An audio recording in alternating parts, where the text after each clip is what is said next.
எங்களுக்கு ரொம்ப சந்தோஷமா இருக்கு சார். இந்த மாதிரி கண்ணகி நகர் இந்த ஏரியாலேருந்து இவங்க வந்தது ரொம்ப பெருமையா இருக்கு. அவங்க கோச்சுக்கு ரொம்ப நன்றி சொல்லணும்.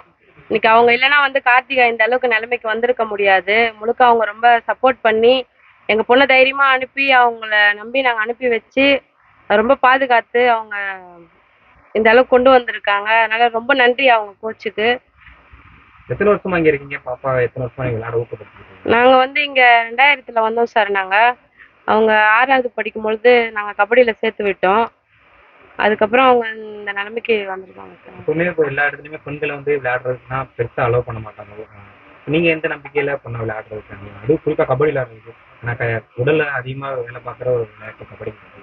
ஆமாங்க சார். அது வந்து குழந்தை ரொம்ப கஷ்டப்பட்டாங்க. பெருமையா இருக்கு, என்ன சொல்றதுன்னு தெரியல. முதலமைச்சர் 25 லட்ச ரூபா அறிவிச்சிருக்காங்க. நம்ம ஆமாங்க ஊர் சார். கண்ணகி நகர்ங்கிறப்போ என்னென்ன கோரிக்கைகள்லாம் வைக்கணும் விரும்புறீங்க? கண்ணகி நகர் வாசியா எங்களுக்கு வந்து குழந்தைகளோட விளையாட்டுக்கு அடுத்த தலைமுறையை காப்பாத்துறதுக்கு அடுத்த தலைமுறையை கொண்டு போறதுக்கு ஏதாவது கோரிக்கை வைக்கணும் விரும்புறீங்க? ஆமாங்க சார். இவங்களுக்கு வந்து ஒரு கிரவுண்டு இல்லை. கிரவுண்டு வந்து கட்டி கொடுத்தாங்கன்னா ரொம்ப நல்லா இருக்கும் உதவியா. இந்த மாதிரி நிறைய குழந்தைங்க இருக்காங்க. அவங்க எல்லாருமே இந்த மாதிரி வெளியே கொண்டு வர நல்ல ஒரு வாய்ப்பா இருக்கும் அவங்களுக்கு. இது கொஞ்சம் நிறைவேற்றி கொடுத்தா நல்லா இருக்கும் அவங்க. கடைகளில் இருக்க மற்ற பசங்களுக்கு நீங்க என்ன சொல்ல விரும்புறீங்க? நிறைய பசங்க இருக்காங்க, நிறைய பேர் அவர் கெட்ட பேர் தான் வந்து அதிகமா வாங்கிட்டு இருக்க மாதிரி இருக்கு. அதனால வந்து என்ன சொல்ல விரும்புறீங்க? பொன் குழந்தைங்கள நம்பி வெளியே அனுப்புங்க. அனுப்பி தைரியமா வெளியே அனுப்பி விடுங்க. எனக்கு அதுதான் எனக்கு ரொம்ப. பெண் குழந்தைகள் வந்து அதிகமா வெளியே வரும்னு நினைக்கிறீங்க? ஆமாங்க சார். அவங்க வெளியே வரணும். பெத்தவங்க வந்து அவங்க மேல ரொம்ப நம்பிக்கை வச்சு அனுப்புனாங்கனாக்கா குழந்தைங்க நிச்சயமா பலன் உண்டு. ஏன்னா பெத்தவங்க கொடுக்குற ஊக்கம் தான் இருக்கு ஒரு குழந்தை வெளியே வர்றதும் வராம இருக்கிறதும். அவங்க வந்து கண்டிப்பா வெளியே அனுப்பி விட்டாங்கன்னா என் குழந்தைங்க மேல எனக்கு நம்பிக்கை இருக்கு அப்படின்றத வந்து அவங்க தைரியமா நம்பி அனுப்புங்க.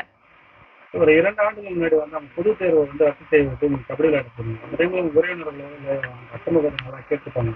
அந்த டைம்ல இது எப்படி நீங்க என்ன சொன்னீங்க? நிறைய பேர் கேட்டாங்க சார். எல்லாருமே திட்டினாங்க என்ன, இந்த மாதிரி எக்ஸாம் அனுப்பு, இதுக்கே கபடிக்கே அனுப்புறேன் அந்த மாதிரிலாம் சொன்னாங்க. பரவாயில்ல, எங்களுக்கு தெரியும், எங்க பாப்பா ரெண்டுத்துலயுமே எங்களுக்கு நம்பிக்கை இருக்கு அப்படின்னு சொல்லி நாங்கள் அனுப்பி விட்டோம். அவங்க படிப்புலயும் வின் பண்ணாங்க, கபடிலையும் வின் பண்ணிட்டு வந்து இப்போ அவங்க யாருன்றதை நிரூபிச்சு காமிச்சிட்டாங்க. இதுவே அவங்க எல்லாருக்குமே ஒரு பதிலடி கொடுத்தா மாதிரி இருக்கும். இப்போ படிப்புன்றதும் தாண்டி ஒரு குழந்தைங்க மேல நம்பிக்கை வச்சாக்கா எந்த அளவுக்கு கொண்டு வரலான்றத வந்து இப்போ எல்லாருமே புரிஞ்சுக்கிட்டு இருந்திருப்பாங்க. இவங்கள வந்து எக்ஸாம் எழுதல, படிக்கல, நிறைய பேர் கேட்டாங்க என்ன, படிப்புல இந்த மாதிரி கவனம் செலுத்த சொல்லு, எதுக்கு இது மாதிரி கபடி எல்லாம் அனுப்புறீங்க அப்படின்னு கேட்டாங்க.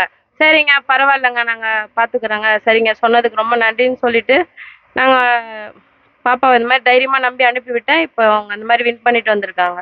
ரொம்ப சந்தோஷமா இருக்கு.